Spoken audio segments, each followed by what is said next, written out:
ॐ नमः सिद्धेभ्यः।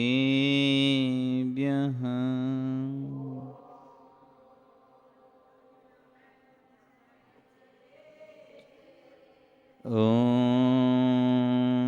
नमः सिद्धेभ्यः।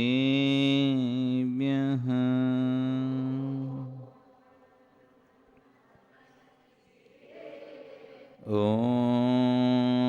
नमः सिद्धेभ्यः।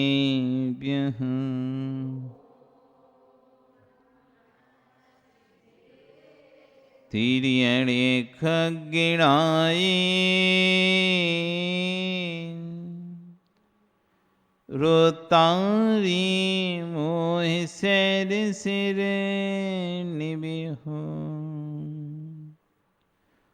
आयरी राऊ पसियो परवादिन्यो भव्य जीलोए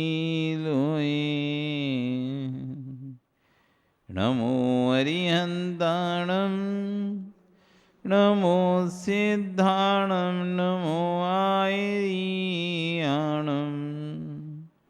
नमो वज्रयाणं नमो लोये सव्यसाहुणं। बोले अनंत अनंत से परमेष्टि भगवान की, आदिब्रह्म आदिनाथ भगवान की, वर्तमान शासने महावीर भगवान की, मूल नायक श्री 1008 शांतिनाथ भगवान की, आचार्य कुंद कुंदे स्वामी महाराज की, आचार्य गुरु श्री क्षण विश्व सागर जी महाराज की, अहिंसा में विश्व धर्म की।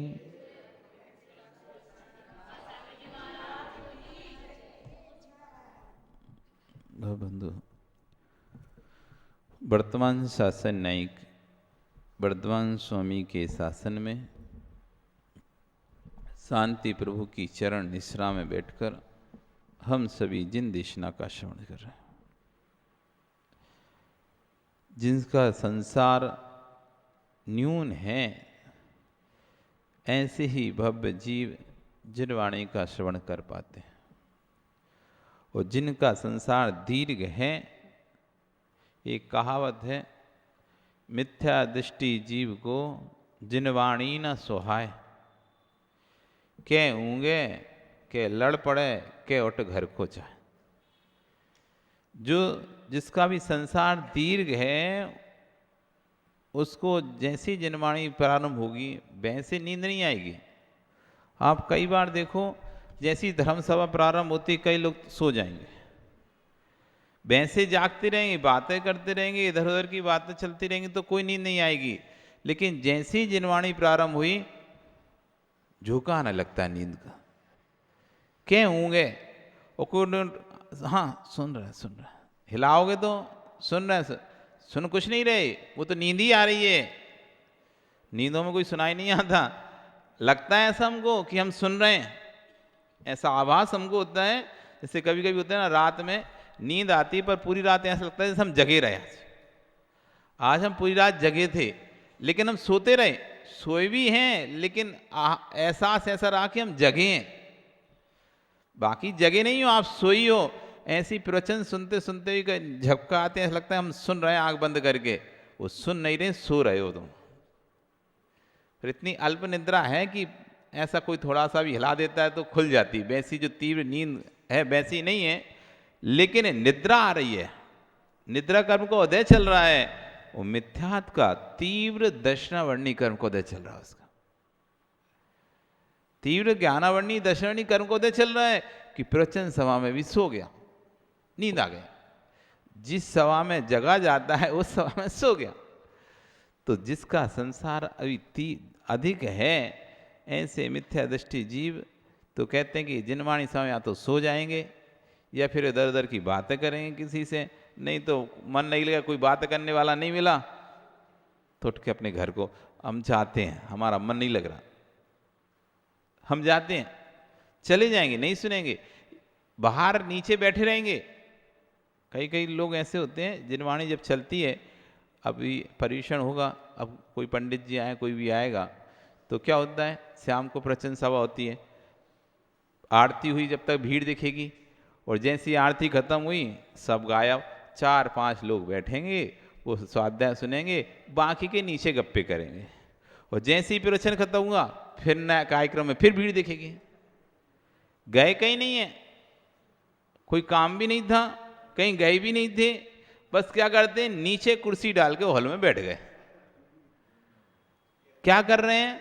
कोई धर्म की चर्चा कर रहे हैं? नहीं, धर्म की चर्चा नहीं कर रहे, पर्युषण पर्व में भी राग देश की ही चर्चा कर रहे हैं।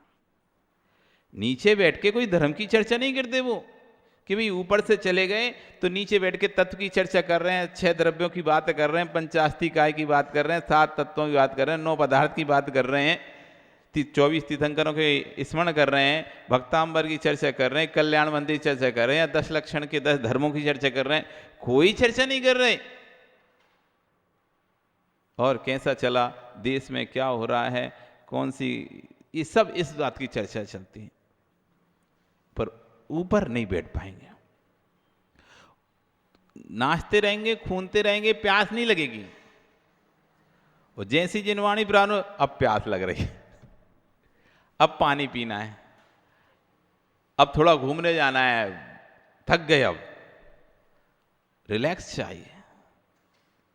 तो ये जहां जब ऐसे परिणाम आए अपने, तो समझो कि अभी हमारा संसार दीर्घ चल रहा है, तीव्र मिथ्यात्व चल रहा है, कि जब भी जिनवाणी सुनने की बात आती है तो हमारा मन कहता है चलो थोड़ा घूम के आते हैं बाहर। मन क्या कहता है? चलो थोड़ा घूम के आते हैं, चलो थोड़ा नीचे बैठते हैं, थोड़ी खुली हवा में बैठते हैं, थोड़ी हवा खाते हैं, थोड़ी बात करके आते हैं। फोन पे जितनी देर तक जिनवाणी चल रही, चलो उतनी देर अपन फोन पे बात कर ले रहे, तब तक काम निपटा ले रहे अपना। जब तक जिनवाणी हो रही है, अगला कार्यक्रम चालू नहीं होना, उसके पहले अपना सारे काम निपटा के आ जाए। धीर संसारी आज इसी बात, इसीलिए आचार्य उनका अशुभ भाव हैं, ये सब अशुभ भाव है, ये नरक आयु के बंध के कारण है। तो जिसमें से कल आचार्य भगवान ने हिंसा आदि के भाव, क्रोध आदि के भाव, मिथ्यात्व के, मिथ्या ज्ञान आदि के भाव, पक्षपात के भाव, मत्सरी के भाव, मद के भाव, इतने भावों के बारे में चर्चा की थी। आज कह रहे हैं दुर्निवेशेषु, दुर्निवेश के भाव। दुर्निवेश समझते हो? खोटा अभिप्राय, खोटा अभिप्राय। आप किसी को बुला भी रहे हो तो उसमें आपका कोई स्वार्थ सिद्ध है। आप किसी से कह रहे हो मंदिर भी आ, तो इसलिए कह रहे हो कि भैया कोई है नहीं है, कल हमको बाहर जाना है, तो आज इसको बुला लेंगे तो कल भी आ जाएगा। दुर्निवेश है। 2 दिन पहले से तुमने प्लानिंग बनाना शुरू कर दी, किसी व्यक्ति को बुलाना शुरू कर दिया, देखने में लग रहा है ये तो अच्छे कार्य के लिए बुला रहा है, लेकिन तुम समझ रहे हो 2 दिन बाद अपने को अमुक कार्य है, उस समय अपन किसको व्यवस्था सौंप के जाएंगे, इसलिए अभी पहले से इसको सेट कर दो, तो उस दिन अपन कह देंगे ये आज हम नहीं आएंगे, तुम करना। खोटे अभिप्राय को दिमाग में रखते हुए, खोटे अभिप्राय को मन में रखते हुए कोई कार्य को करना। खोटे अभिप्राय को मन में रख रहे हैं, उसको नहीं बता रहे हैं हम तुम्हें क्यों बुला रहे हैं, पर अंदर अपने पता है कि अरे इससे अपने काम निकालना है, इससे दोस्ती कर रहे हैं अपन,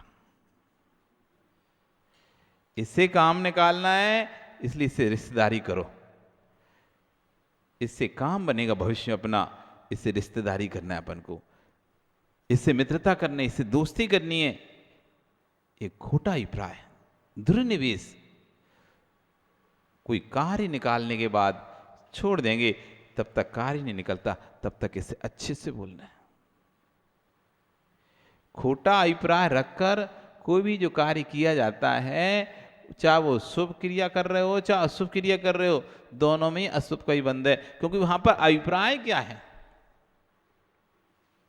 आप भले किसी को पूजन के लिए ही प्रेरित कर रहे हो या किसी के लिए अभिषेक के लिए बुला रहे हो, लेकिन आप इसलिए बुला रहे हो क्योंकि उसका नंबर कट करना है मुझे।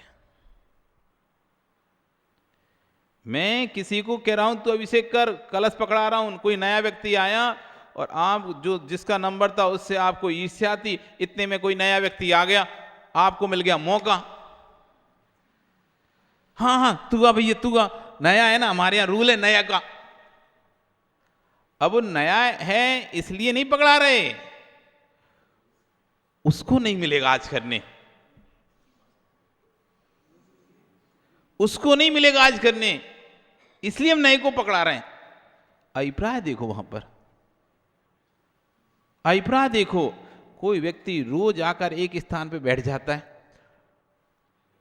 अब तुम उससे परेशान हो तो तुमने दूसरे व्यक्ति को कह दिया उसके आए तुम यहां बैठ जाओ। कोई व्यक्ति किसी स्थान पे बैठता था रोज और आप मना भी करते नहीं बैठो नहीं बैठो, हमको भी मौका दो या किसी और को भी मौका दो, लेकिन वो नहीं मानता था। तो आपने क्या किया, अब खुद तो बुरे नहीं होना चाहते थे, कोई नया व्यक्ति आया उससे कहे ए तू बैठ जा। उसे पता नहीं था कि इस स्थान पर कोई और भी बैठता है कि नहीं बैठता, और तुमने उसको बिठाल दिया। अब और बोल दिया कोई भी आ तुम तो हटना नहीं, तुम तो बैठे रहना यहीं पे। तुम्हारे दिमाग में अभिप्राय चल रहा था, अब वो आएगा ना, अब उससे आएगा मजा, अब आएगा मजा, अब मिला शेर को सवा शेर। अब इससे जो बोली ना तो इस अभी सुनाएगा ये चार बातों से, अब सुनाएगा चार बात। अभिप्राय क्या चल रहा है, आप बैठा ले तो उसे भगवान के सामने ही हो, गलत तो नहीं बिठा लेते, लेकिन अभिप्राय क्या था, मैं इसको इसलिए बिठा रहा हूं कि दूसरा ना बैठ पाए यहां पे, जिसे मैं नहीं चाहता वो व्यक्ति ये कार्य ना करे, इसलिए हम दूसरे को कार्य करा दे रहे।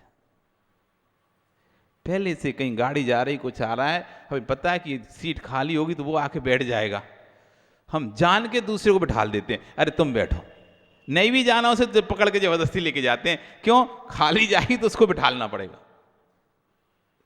अभिप्राय दुर्निवेश, कार्य शुभ भी क्यों ना हो रहा हो, लेकिन आपका दुर्निवेश के अंदर, आप सही बात भी क्यों नहीं कह रहे हो, लेकिन वो सही बात कहने में आप क्या दिमाग में सेट करके रखे हो ये विषय है। कोई कार्य होना है और उसमें वास्तव में कमी है, जरूरी होनी चाहिए थी, लेकिन और दूसरा जो कार्य करने वाला उसको बोध नहीं कि ये वाली कमी है, लेकिन आप बता रहे हो कमी, लेकिन आप कमी इसलिए बता रहे हो कि काम ना हो, आप इसलिए कमी नहीं बता रहे वो कि काम ही सुधार के नहीं काम जल्दी हो, आप इसलिए कमी बता रहे हो वो निकाल के कि इससे कि ये कमी जब सामने जाएगी ये काम कर ही नहीं पाएगा, ये वाला अटक जाएगा काम, अब कल अब कैसे करेगा। हमने वो कमी इसलिए बताई, सत्य थी कमी, वो कमी को सुधारना था, लेकिन वो कमी हमने इसलिए बताई कि अब ये काम करके दिखाए। बड़ा आगे बढ़ रहा था ना काम करने के लिए, हमने वो कमी ढूंढ के लेके आए जिससे काम रुक जाए, इसलिए लेके नहीं आए कि कमी फटाक से पूरी करके काम जल्दी चालू हो। वो कमी इसलिए ढूंढी थी हमने, वो गलती इसलिए ढूंढी थी हमने, उसको नीचा दिखाना है, सुधारने का अभिप्राय नहीं था हमारा। किसी व्यक्ति के अंदर कोई गलती है, कमी है, सुधारने के अभिप्राय से हम नहीं बोले थे समाज के बीच में, हम इसलिए बोले उसकी कि इसकी चार लोगों के बीच में अपमान हो, इसकी बेइज्जती हो चार लोगों के बीच में। बात तो सत्य करी थी आपने, बात तो सत्य बोली थी, लेकिन अभिप्राय क्या था उस सत्य के पीछे, दुर्निवेश, खोटा उद्देश्य था, उसको सबकी नजरों में गिराना है, उसको सबकी नजरों में कमी थी तो आप अकेले में भी उसको बता सकते थे। अरे कोई कार्य है, वो कार्य किसी कारण से रुक रहा है, अब मीटिंग रखी, तुम चाहो तो मीटिंग में भी 17 लोगों के सामने चिल्ला के खड़े हो कह दो ये कमी जब तक ये नहीं होगी पूरी नहीं होगी, और वही तुम अकेले में जाकर भैया एक काम करो तुम ये कमी निपटा लो, मीटिंग में तो अपन कुछ नहीं बोलेंगे लेकिन हम तुमको बता दे रहे ये कमी जरूर है इसमें, इस कारण से काम आगे जाके बाधित हो सकता है, किसी को पता नहीं है, हम उसके जानकार हैं इसलिए हमको पता है वो बात, हम उस कानून के जानकार हैं इसलिए हमें पता है कि ये होना जरूरी है, तब जाके काम करेंगे, तो अपन को कभी कोई आगे पीछे नहीं होगा। लेकिन आप जब वो पूछ रहा था भैया कोई कमी है क्या, तो कुछ बोले नहीं, और जब मीटिंग हुई तब तुम खड़े हो गए ये कमी है, जब तक ये पूरी नहीं होगी काम कैसे चालू होगा। वो तुम मीटिंग में खड़े होकर जो बोले हो हाँ तुम्हारा अभिप्राय क्या था, काम होने नहीं देना है मुझे। यदि आप काम होने देने होते तो अकेले में जाकर उस व्यक्ति को समझा देते, भैया काम करने से पहले ये कर लो, क्योंकि मीटिंग तो तुम बुला रहे हो, कल को कोई ये बात रख देगा मीटिंग में तो तुम क्या उत्तर दोगे इसका। मीटिंग तो आप बुला रहे हो, मीटिंग में किसी ने ये पॉइंट मैंने ढूंढा है, कोई दूसरा भी ढूंढ सकता है। मैंने ये जो पॉइंट पकड़ा है वो पॉइंट कोई और भी पकड़ सकता है। तो यदि उसने ये पॉइंट पकड़ के तुमसे प्रश्न कर लिया तो तुम क्या उत्तर दोगे। यदि आप हितैषी होते, दुर्निवेश नहीं होता आपके अंदर, तो आप उसको जाके बता देते, मीटिंग करने से पहले ये इसकी तैयारी करो, आप इसको उत्तर देने के लिए तैयार रहो। आप समय के लिए बैठे हो दुबक के, समय आएगा तब बोलूंगा, करने दो करने दो करने दो। बिल्कुल आगे बढ़ा दिया उसको, आगे बढ़ा के बिल्कुल आखिरी स्टेज पे खड़ा कर दिया। तुम्हें पता है बेटा पहुंच, तो बिल्कुल आखिरी स्टेज जाएगा ना, तब मैं ये इक्का त्रुप का इक्का खोलूंगा, तब मैं अपना पत्ता खोलूंगा, अभी नहीं खोलता। तुमको पता है यदि अभी से बता दिया तो ये उसके लिए तैयार हो जाएगा, वो व्यवस्था ठीक कर लेगा। लेकिन मैं ऐसे टाइम पे बताऊंगा जब बिल्कुल पीक टाइम होगा। परिणामों को टटोलो। ऐसी कितनी कितनी बार हम ऐसा करते हैं, सब जानते हुए भी, सब पता होते हुए भी हम चाहें तो उस काम को बना सकते हैं, लेकिन बैठे रहते इंतजार करते रहते हैं, उस काम को बिगाड़ूंगा मैं अब, इस काम को बिगाड़ूंगा मैं अब, आने दो टाइम, आने दो मौका, मेरा भी समय आएगा, मेरा भी समय आएगा, मेरा भी मौका आएगा। और उस मौके की तलाश में बैठे रहते हैं हर समय। एक मौका मिल जाए, मैं मजा चखाऊंगा इस व्यक्ति को, एक मौका मिल जाए मैं मजा चखाऊंगा इस व्यक्ति को।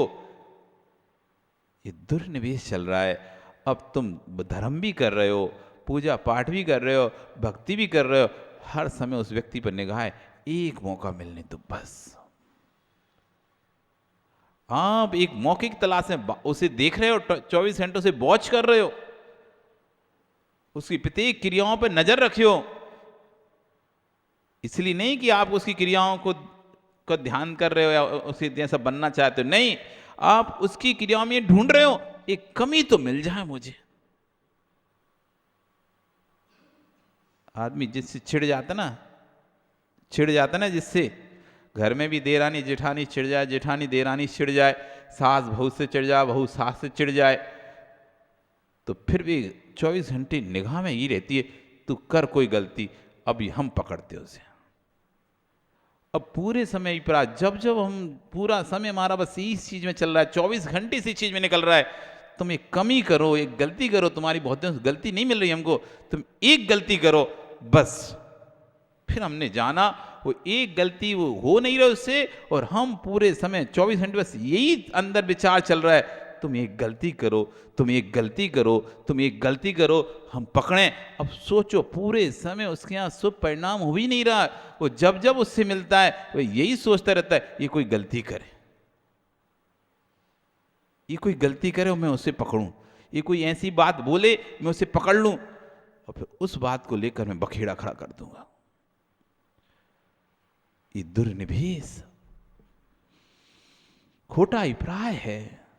अब वो उपवास भी कर रहा है, तो भी आज मैं उपवास करूंगा, अगर ये आज कुछ बोला मुझसे सामने वाला, आज तो मेरा उपवास है ना, आज तो इसे काम की बोलना नहीं चाहिए मुझसे, यदि ये मुझसे काम की बोला ना, अब फिर देखना मैं। पिछली बार जब इसको उपवास था, मैंने थोड़ा सा काम का बोल दिया तो इसने कितना गुस्सा किया था, कितना चिल्लाया मेरे ऊपर कि मेरा उपवास है, तुम्हें पता नहीं है क्या मैं उपवास कर रहा हूं, और इतना चिल्ला रहे तुम, इतना बोल रहे काम के लिए बोला। अब आज मैंने उपवास किया है, अब देखो तो आज मैंने उपवास किया है, अब देखता हूं ये बोलेगा ना, उसी समय तुरंत ऐसा सुनाऊंगा कि कभी फिर बोलने लायक नहीं रहेगा। और कर तो लिया उपवास, जान जान को उसकी व्यक्ति के सामने आ रहा है, वो कर तो लिया उपवास, जान जाने उस व्यक्ति के सामने आ, जैसे वो व्यक्ति कुछ भूले, उसने बोला और मान लो उसने नहीं बोला तो संकलेश था, बोल दिया तो फिर है ही संकलेश था। फिर तो यदि नहीं बोला तो इस बात से संकलेश, बोल क्यों नहीं रहा ये व्यक्ति, और उसने कुछ बोल दिया। अब देखो व्यक्ति उकसाता ना, दूसरे को उकसाता है, पता है ना, उकसाते हैं व्यक्ति दूसरे को, पता है कि ये व्यक्ति थोड़ा सा भी गुस्सा दी इसको आ जाएगा ना तो ऊट पटान बोलने लगेगा। ये कोई व्यक्ति को अपना नेचर पता रहता ना, इस व्यक्ति को थोड़े सा कोई वो कर दे, मजाक कर दे या थोड़ा सा कुछ कर दे तो इसको गुस्सा जाता है और फिर गुस्सा जाके ऊट पटान बोलने लगता है कुछ भी। फिर ना आओ देखता ना ताव देखता, आगे देखता ना पीछे देखता, फिर बड़ा देखता ना छोटा देखता, फिर तो बोलने लगता है। अब वो व्यक्ति जान को उसको उकसाने की कोशिश कर रहा है जिससे कि कुछ तो भी बोलना शुरू करे और 4 लोगों में इसका फिर सम्मान गिर जाए, 4 लोगों बीच में सम्मान गिर जाए, जानकर उसे क्रोध दिला रहा है। इसे गुस्सा आएगा तो लोग जिसकी तारीफ कर रहे थे सब इसकी बुराई करने लगे। ये दुर्निवेश बहुत होता है हमारे अंदर, हर समय ये चलता रहता है हमारे अंदर। हम 24 घंटे इसी भाव में लगे रहते हैं, मौका मिले, जिससे प्रति ईर्ष्या है ना, जिसके प्रति द्वेष है ना, जिसके प्रति मात्सरी भाव है ना, उसके लिए मौका ढूंढते रहते हैं, मौका ढूंढते रहते हैं। एक मौका मिल जाए बस हमें, फिर तो हमने जानी है। ऐसा अंदर भाव बना रहता है हमारा। ये भाव जब तक बना है तब तक तुम कितनी भी शुभ क्रियाएं कर लो। ये भाव जब तक बना है तुम्हारे अंदर तब तक कितनी भी शुभ क्रियाएं कर लो, ये शुभ क्रियाएं तुमको शुभ फल नहीं देंगे। इसलिए बाहर की क्रियाओं से ज्यादा अंतर की क्रिया पे ध्यान दो। निर्मल, बाहर की क्रियाओं से ज्यादा जीव को मिंटू अंदर की बातों पर ध्यान देना चाहिए, जो कि किसी को और को दिखाई नहीं देगी, सिर्फ तुमको दिखाई देगी। बाहर के परिणाम तो लोगों को दिखाई दे जाएंगे और हो सकता है उसकी सुधार के लिए तुमको समझा भी दें, लेकिन अंदर के परिणाम नवीन सिर्फ तुमको ही पता है और उसकी सुधार के लिए तुमको ही पुरुषार्थ करना पड़ेगा।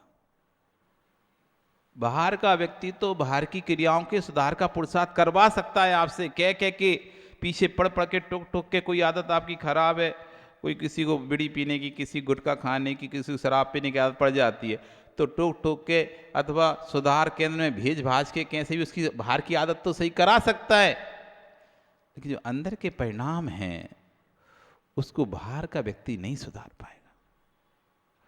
उसको नवीन स्वयं ही सुधारना पड़ेगा, स्वयं ही अपने मन को इतना मजबूत करना पड़ेगा। नहीं, मैं मन के अंडर में नहीं हूं, मन मेरे अंडर में है। मैं मन के अंडर में नहीं हूं, मैं मन के वशीभूत नहीं हूं, मन मेरे वशीभूत है।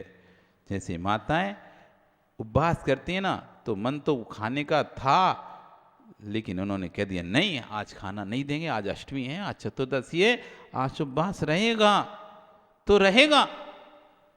फिर इनको मन कहते नहीं खाना खाना है, लेकिन आप कंट्रोल नहीं कर पाते, इसलिए ना तो आपसे अष्टमी को उपवास होता है ना चतुर्दशी को उपवास। लेकिन इनको देखो, अष्टमी भी कर रहे हैं, चतुर्दशी भी कर रहे हैं, और भी जो भी व्रत हैं वो भी कर रहे हैं, उपवास हैं, घर के काम भी कर रहे हैं, सब लोगों को देख भी रहे हैं, घर को भी संभाल रहे हैं, बच्चों को भी संभाल रहे हैं, तुमको भी संभाल रहे हैं, भोजन भी बना रहे हैं। अब जिस घर में कोई नहीं होता उसके अंदर उसे तो उसी को सब कुछ करना पड़ता ना। अरे जिस घर में 4 लोग हैं तो ठीक है भैया, 4 लोग हैं तो एक जना उपवास कर लिया तो कुछ ने नहीं किया तो बाकी कर लिया, लेकिन जिसके घर में कोई नहीं है करने वाला उसी को सब कुछ करना है, और वो उपवास भी करता है तो घर की झाड़ा बुहारी भी करता है, कपड़े भी समेटता है, बच्चों को भी तैयार करता है, भोजन भी बनाता है, साफ सफाई भी करता है, बर्तन भी सारे क्रियाएं करता है, और उसके बाद उपवास भी करता है।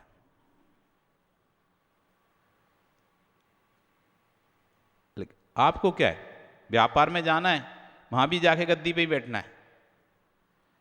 सुबह से कोई झाड़ू तो लगाते नहीं तुम लोग उठ के, कपड़े भी नहीं धोते होगे, बर्तन भी नहीं मांजते होगे, ना नौकरों के पीछे घूमते होगे। तुम सोचो कि नहीं वो तो बर्तन तो बाई धो देती है, कपड़े भी बाई मांज दे, कपड़े भी बर्तन, कपड़े के लिए बाई लगी है, झाड़ू पोंछा के लिए बाई लगी है, सब काम अरे उसके पीछे ही तो घूमना पड़ता है, तो वो भी तुम नहीं घूमते। बस नहाए धोए और सीधा खाए पियो दुकान पे बैठना है, करो बस। वहां भी नौकर लगे काम करने तुम्हारे भी, कर पाओगे? कर पाओगे बस?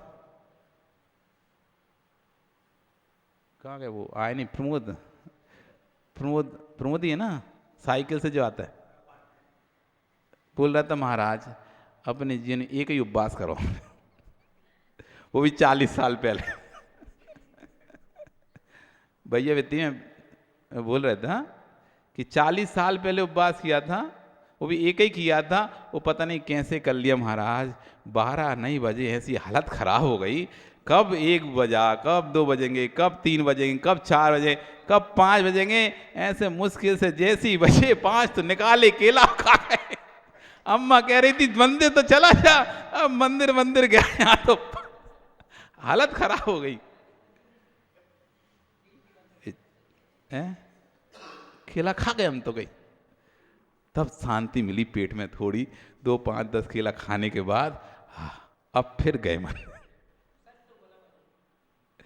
तो भाई हम बता रहे हैं कि उस मां को धन्य कि सुबह उपवास किया है, पूरा दिन भर काम किया, फिर अगले दिन से पूजा पाठ भक्ति, फिर घर का सारा काम, फिर खाना बनाना, फिर सब कुछ करना, फिर जाके 12 बजे पारना करना। एक जीव 5 बजे नहीं रह पा रहा, 5 बज रहे हैं तो खाने की पड़ रही उसे, भाई कैसे 5 बज जाए, कैसी सुबह हो जाए। और एक जीव पूरे उपवास भी कर लिया, फिर अगले दिन पूजन भी कर लिया, साधुओं को आहार भी दे दिया, घर का खाना ही बना लिया, सबको खिला भी दिया, अब पारना कर रहा। इतना कर रहा है तब भी यदि इसमें भी दुर्निवेश है उसके अंदर, तो ये सब व्यर्थ है उसका। इतना आपने किया, एक दिन पूरे वो भूखे रहे, जो समझदार माँ होती तो और एक दिन पहले से आसन कर लेती है। प्रोसत करते हैं जो कोई, तो अष्टमी को जिसको उपास करना है, चतुर्दशी जिसको उपास करना है, वो सप्तमी को एक आसन करता है, तो एक समय का भोजन वो छोड़ा उसने, फिर 2 टाइम का भोजन अष्टमी का छोड़ा, और 1 टाइम का समय निकाल कर 12 बजे बाद फिर भोजन करे। ऐसे 4 भुक्ति त्याग होती प्रोसत में। कितने भुक्ति त्याग करता है वो? 4 टाइम का भोजन छोड़ देता है वो। एक शाम का भोजन छोड़ा उसने, सुबह भोजन करने के बाद प्रतिज्ञा कर ली कि बस अब कल मेरा उपवास रहेगा, तो शाम का भोजन का त्याग कर दिया। अगले दिन सुबह के दोनों टाइम के भोजन का त्याग कर लिया, और फिर मैं सामयिक के बाद आहार करूंगा, सामयिक की बेला टाल के आहार करूंगा। तो 4 भुक्ति जो भी प्रोसत करता है उसे 4 भुक्ति का नियम होता है उसका, 4 भुक्ति त्याग होता है उसका। 4 बार के भोजन का त्याग किया उसने। जीव 1 बार के भोजन का त्याग नहीं कर पाता, जीव 1 बार के भोजन का त्याग नहीं कर पाता, उसने प्रोसत करके 4 बार के भोजन का त्याग किया। कितना अच्छा कार्य किया है, तीव्र पुण्य का संचय होगा उसका। लेकिन यदि उस 4 भुक्ति त्याग में दुर्निवेश लगा हुआ है, यदि कोई ये सोच के बैठे हो कोई मुझसे काम करने को बोलेगा ना तो मैं उसको अच्छी सुनाऊंगा, कोई मुझसे काम करने बोले, मैंने उपवास किया है और कोई मुझसे काम करने बोलेगा इस उपवास के दिन, तो मैं उसको 4 बातें सुना दूंगा। ये पूरे समय चल रहा है आपके दिमाग में। वो 4 भक्ति आपने कर तो ली हैं, लेकिन फल नहीं मिल पा रहा। 4 भक्ति कर तो लिए, फल नहीं रहा, अथवा ये सोच रहे कोई मुझे पूछ ही नहीं रहा, कोई मुझे पूछता ही नहीं है, हमने उपवास किया किसी को पड़ी नहीं है। देखो कोई आके सिर दबा देता, कोई आके हाथ दबा देता, पूछ लेता कैसे उपवास की ठीक है, कैसा आता है कि नहीं है। बस ये देखो घर में कोई चिंता ही नहीं किसी को हमारी, हम इतना उपवास करते हैं और किसी को हमारी चिंता ही नहीं है, पूछते नहीं है। सब मस्त हैं अपने में, कोई हमें पूछ ही नहीं रहा, ऐसा दुर्निवेश चल रहा है, अंदर संकलिष्ठता चल रही है, तो उपवास वो आपका निरर्थक जा रहा है। वे 4 टाइम भोजन का त्याग भी निरर्थक हो गया। इसलिए जैन दर्शन बहुत ही एकदम सुलझा हुआ दर्शन है।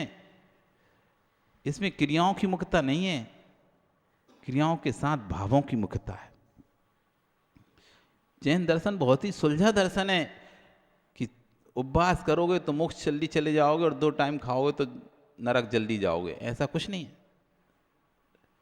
उपवास करोगे तो जल्दी मोक्ष चले जाओगे और 2 बार खाओगे तो जल्दी नरक चले जाओगे, ऐसा कुछ नहीं है यहाँ पे। 2 बार खाने वाला कल्याण कर सकता है और महीनों महीनों को उपवास करने वाले का अकल्याण हो सकता है। 2 बार खाने वाले का कल्याण हो सकता है।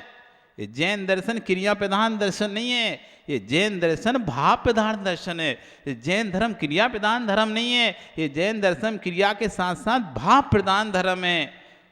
2 बार भोजन करके भी यदि शांति से आपके परिणाम रहते हैं, किसी प्रकार कोई द्वेष भाव राग भाव ऐसा नहीं है कुछ भी, तो आप कल्याण कर रहे हो।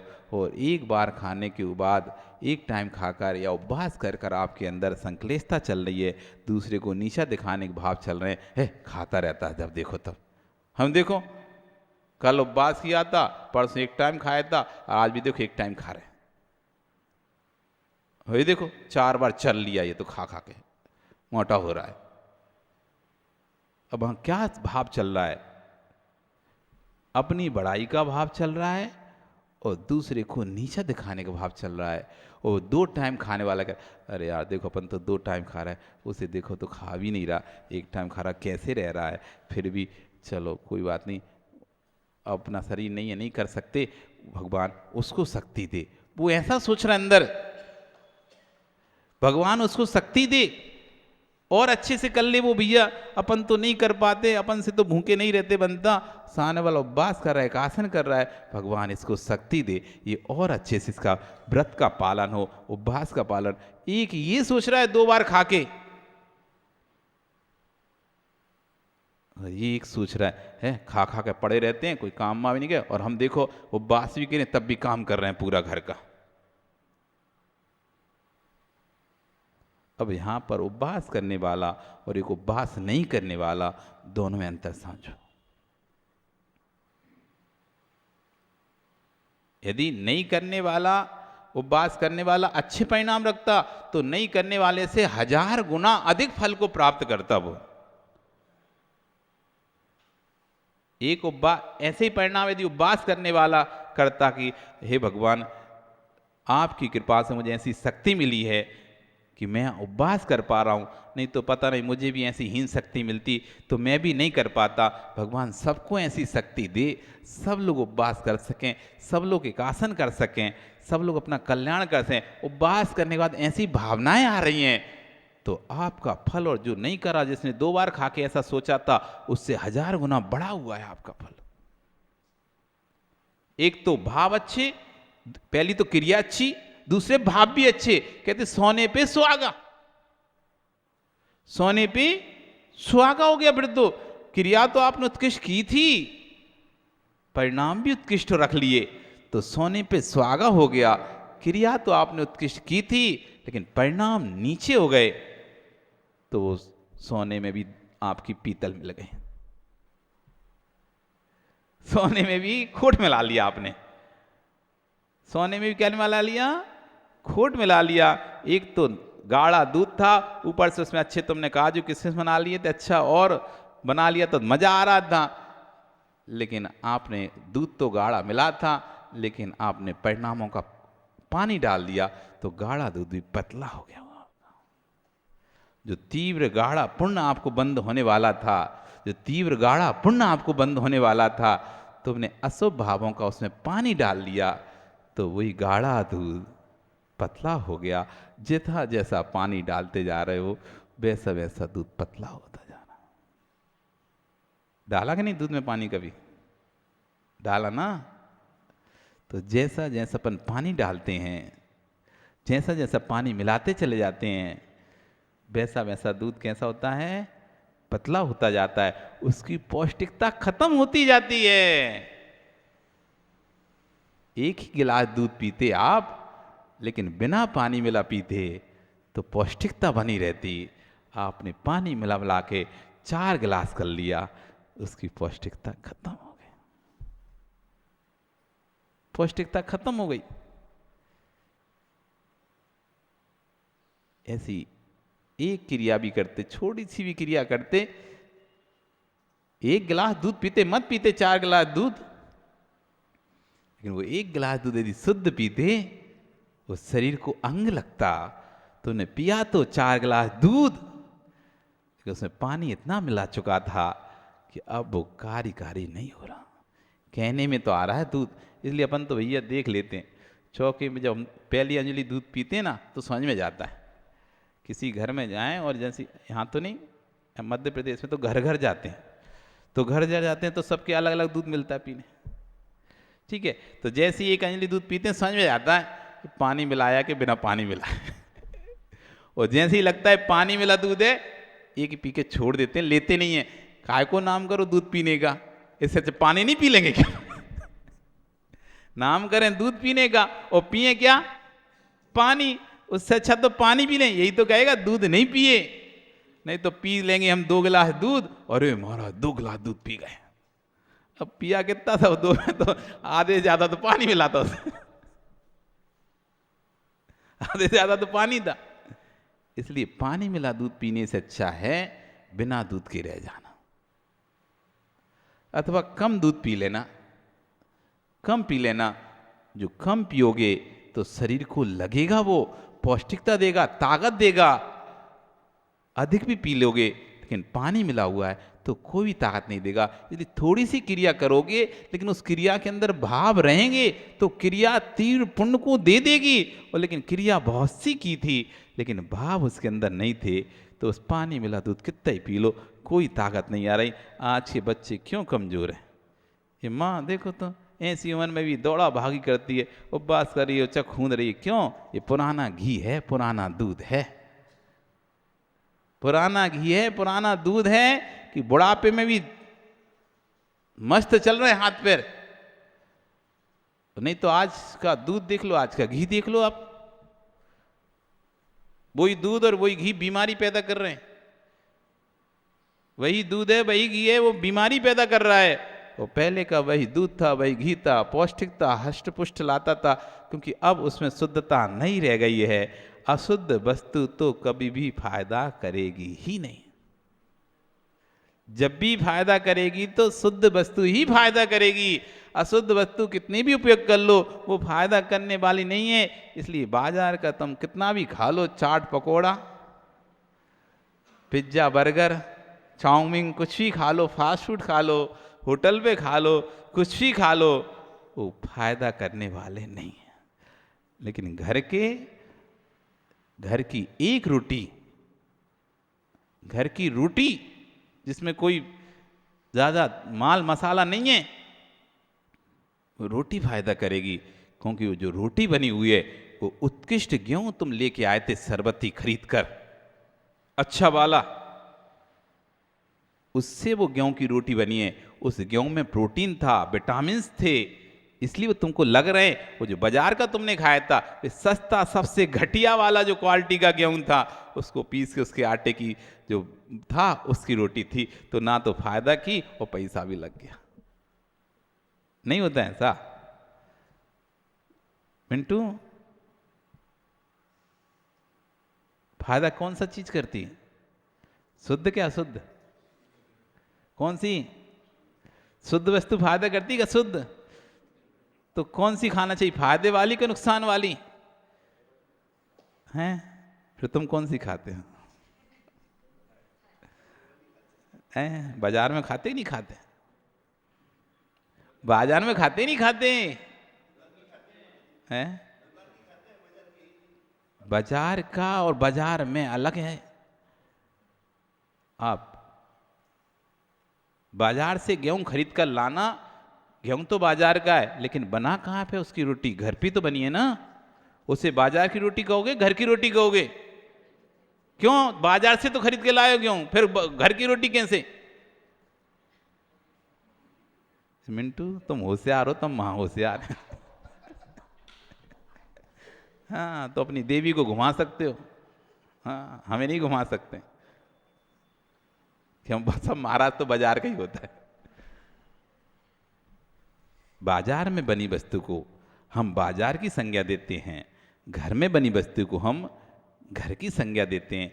जो घर में जो वस्तु बनती है उसमें शुद्धता का ध्यान रखते हैं, पौष्टिकता का ध्यान रखते हैं, अच्छे से अच्छे सामग्री का ध्यान रखते हैं। खराब गेहूं ला कर रख दें, तुम सूंघो नहीं उधर को उसको।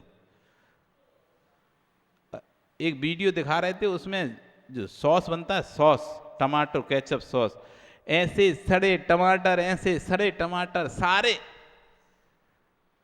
वो सब उनको पेल पाल के वो सॉस बना दिया। तुम मजे से खा रहे हो, घर में एक टमाटर थोड़ा सड़ के आ जाए तो ऐसा आंख दिखाते हो, ये क्या तुम सड़े टमाटर रखते हो घर में क्या? पसंद नहीं करोगे तुम एक टमाटर की सड़ा, थोड़ी सी भी उसमें दाग लग जाए पसंद नहीं करो। वो वीडियो पूरे ऐसे ट्रकों ट्रकों आते हैं और ऐसे डरते हैं, सड़े भूसे सब जितने भी प्रकार से होते हैं, कीड़े फीड़े सब सब सड़े भूसे। तुम नहीं दिखाई थी वीडियो, किसने दिखाई थी पता नहीं, तो सब उसमें कहते नहीं पिस पिसा के नहीं वो दे देते हैं तुम्हें केचप, टमाटो केचप, तुम भी बढ़िया, हाँ टमाटो केचप। घर में ना खाओ तुम उसे, देखो तक नहीं उस टमाटर को, तुम उल्टी कर दो देखते से ही। अब क्या पौष्टिकता मिलेगी उसमें? घर में वही वस्तु खाते तो अच्छी खाते, फ्रेश खाते, बासी कुसी नहीं खाते तो आपको अंग लगती। इसलिए कह रहे हैं शुद्ध थोड़ा सा भी, शुद्ध वस्तु थोड़ी सी भी फायदा करेगी, अशुद्ध वस्तु बहुत सारे भी फायदा की जगह नुकसान कर देगी। इसलिए परिणामों के साथ थोड़े से भी क्रिया कर रहे हो तो फायदा कर रही है, और अंदर बुरे भाव रखे हो, दुर्निवेश का भाव रखे हो, वो क्रियाएं बहुत सारी भी कर रहे हो तो क्रिया कोई भी लाभकारी नहीं है। इसलिए दुर्निवेश जो है वो क्या है? अशुभ आयु के बंध का कारण है। किसका कारण है? अशुभ आयु के। इसलिए भैया संभल के रहो, यदि अशुभ आयु बंद नहीं करनी तो खोटा अभिप्राय अंदर मत रखो।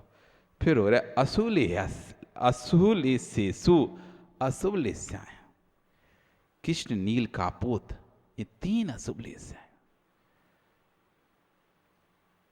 लेस्या यानी परिणाम, लेस्या यानी परिणाम, काले परिणाम, कृष्ण लेस्या वाले परिणाम जड़ से ही उखाड़ देंगे हम। कृष्ण लेस्या के परिणाम जड़ से ही नामो निशान मिटा दूंगा उसका मैं। ऐसे जो भाव होते हैं कृष्ण लेस्या के भाव परिणाम, तीव्र क्रोध, तीव्र मान, तीव्र माया, तीव्र लोभ, जो परिणाम चल रहे हैं वो कृष्ण लेस्या के जड़ से ही मिटा दूंगा। कृष्ण लेस्या परिणाम। पंडित जी बोल रहे थे ना, ये घसीटा मत करा करो, ये जो तुम घसीटते तुम्हारे परिणाम को बताते हैं। यदि दया है, तुम्हें पता नहीं है, चींटी छोटे मोटे जीव तुमने तो लाश से घसीट दिया, वे सब घसीट गए साथ में, घसीट गए। चटाई बिछी थी यहां और तुमको ले जाना था वहां, और यहां से घसीटते हो तुम वहां तक लेके गए हो। रास्ते के कितने सारे जीव सारे मर गए। दया होती, करना होती, यहां उठाते, झटकारते और वहां लेके देख कर मार्जन करके बिछा देते, कितनी जीव रक्षा हो जाती। और तुम तो ऐसे घसीट रहे हो, वहां तक ले गए। अरे थोड़ी सी कमर झुका लो, कमर टेढ़ी कर लो, उठा के रख दो, उठा के रख दो,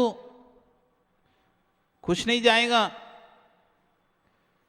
यदि तुम्हारे अंदर भाव हैं, अरे इसको हाथ से उठाएंगे तो अशुद्ध हो जाएंगे, ये हो जाएंगे, वो हो जाएंगे, तो तुम्हारी मिथ्या धारणा है।